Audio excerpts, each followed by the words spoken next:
Now that we've stripped the axle, the next step is to jig up the axle so that we can reassemble it back into its original geometry.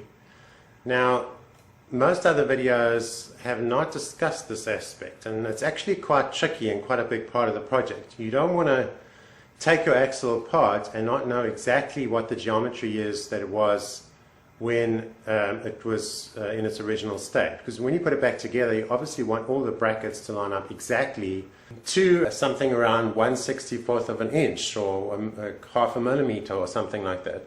I thought about different ways of doing this and I came up with this.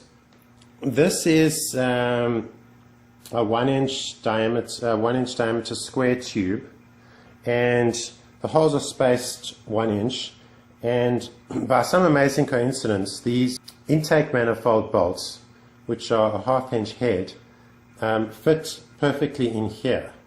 So I've tightened these up, and this is now square with the face of the pumpkin. And now I've got this, I bought this piece of angle iron, and if I clamp it on here, it constrains the C brackets at this point. Now the C bracket is going to be out by 2.5 inches when it gets re-welded on, and this way I can make sure that it's exactly aligned, just like the original. So everything's going to be in the exact same geometry as it was before. So that seemed like a good way to make sure that I preserve the geometry. If you've got a lot more lift, you may want to turn this pumpkin up a bit, and that way you can account for the angle of your front prop shaft. But in this case I don't have that much lift that I need to change the geometry. The only thing I'm doing is extending these out. So because this is, a flat surface, as I extend out the C brackets, they'll still be exactly the same angle with respect to the pumpkin. So that's great. Now I'm going to tack weld this in.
So it seems if you put a 5/8 nut over this bolt, a 5/8 nut fits perfectly over this, so that works quite well for this.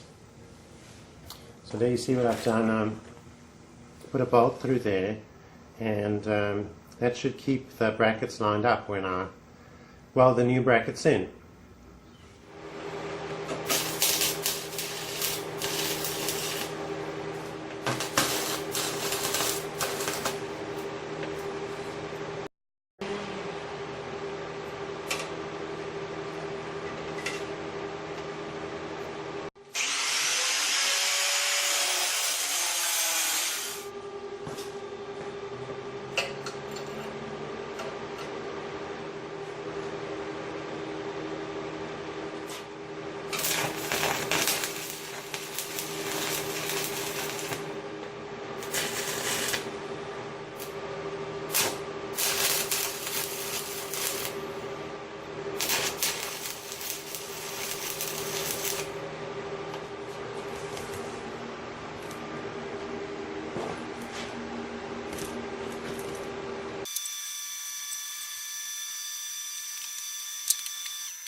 couple of tricks. You've got to weld on things like this first to constrain the movements. This is quite a long cantilever and it flexes very easily, so that's a good idea. Also, very small spot welds. I made the huge mistake of doing a full weld and not a spot weld, and the whole thing warped and I had to grind it off and start again. But if you just do spot welds and nothing warps, and you should have geometric stability. So this will allow me to weld up my new axle and everything be the same dimensions.